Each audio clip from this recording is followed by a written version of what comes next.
I appreciate you seeing me on such short notice. In fact, if it wasn't for my chat with Alpha 347 in the Delta Quadrant, I would never have heard of you. A planetary shrink available to listen to my problems? I see that. I'd better introduce myself before we get started. I am Mother Nature from Earth. Okay, where to begin? Well, my main problem has to do with some of my children. Humans. A species on my planet that no longer thinks I'm part of their lives. Their actions over the last 100 years have been most devastating to my delicate eco-balance. I'm getting all these hot flashes and then lashing out with floods and tornadoes and hurricanes and drought. You would think that these humans would eventually realize that sooner than they think this place will be intolerable for them. Of course, this anger I have towards them makes me ashamed. I do try to understand that there are many of them who still love me and are trying their best to turn things around, but it isn't enough, and I'm at my wit's end. I don't want to give up this lovely planet to some primordial creatures because I really do love these humans. They're my favorite of all my children. And why is that? In a single word, thrills. I endured 4.5 billion years of boring. I mean, really boring evolution.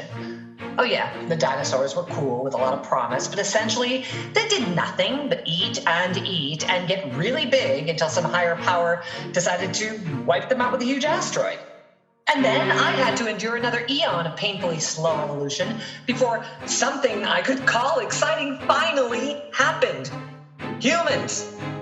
Now, it wasn't exactly like that movie where a chimp picks up a bone and crushes a skull. No, the dawn of man probably began when some individual primate, probably a mutant, finally understood who I was. Not someone to be afraid of, but somebody who could provide for them. And after that, the thrills began. I remember fondly the day when the first man, it was a woman, was wandering about naked when she noticed that a large fig leaf would cover up a certain area of her body that she would like to keep hidden.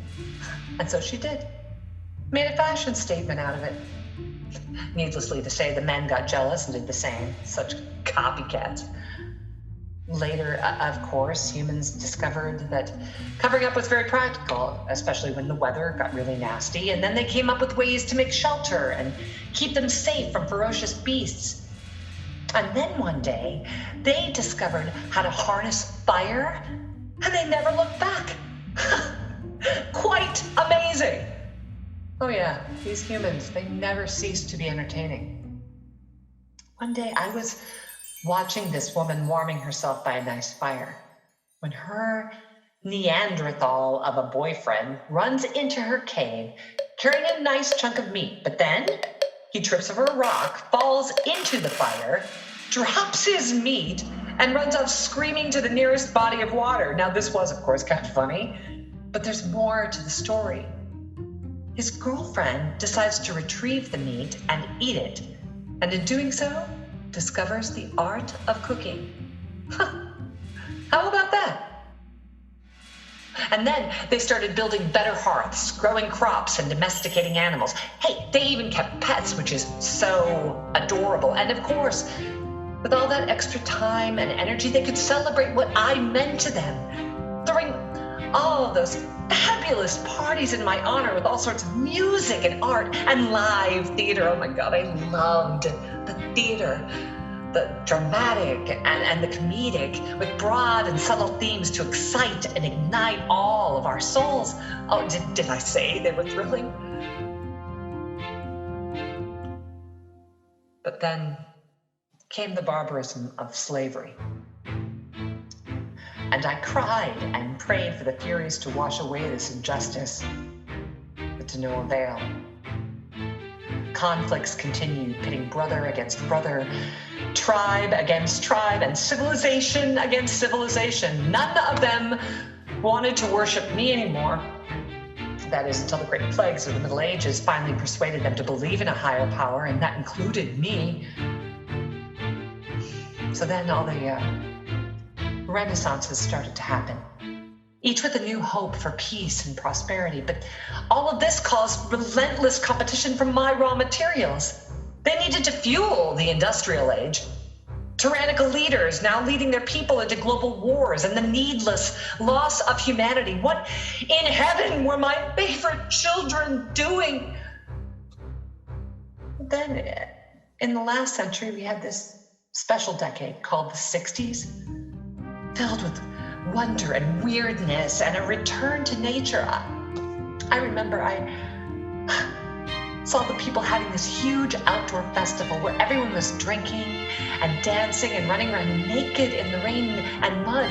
Wild stuff, and hilarious too, especially when this big butt dude runs into a bunch of poison ivy telling everybody that he got a call of nature. Of course, it wasn't funny for him the next day. But then the world returned to a more sober, yet more sinister place, and the humans forgot about me again.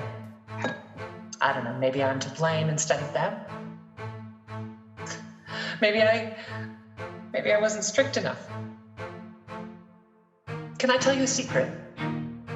I actually wished for another asteroid to wipe everything out so I could get a new set of children and start afresh. Dumb to think that way, right? But I do love these humans, despite where they're heading.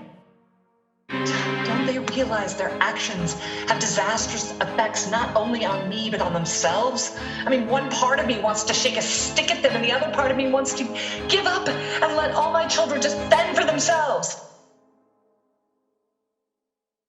I'm sorry about saying all this. I'm feeling so utterly helpless right now. There's an adage that time can cure anything, and maybe this might be true.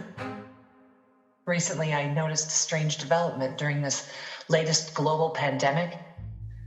Humans all over the planet were taking a time out from their hectic pace, and this caused some subtle changes in my domain. For instance, in Florida, endangered grasshopper sparrows were having chicks again. In the Alps, wild elk, deer, and mountain goats were repopulating the alpine slopes, now devoid of snowmobiles. And in the once noisy cities, songs from park birds were filling my humans with so much delight that bird watching was back in vogue. And like the proverbial icing on the cake, I could feel my Antarctic pole perking up, having gotten a rejuvenated ozone layer. I truly pray that enough of my children will realize the significance of this and rediscover who I am and what I can do for them. I hope they demand their leaders to stop and desist. I really, really want my favorite children to thrill me again. I mean, how much human devastation has to happen for my favorite children to believe this temporary healing can be made permanent?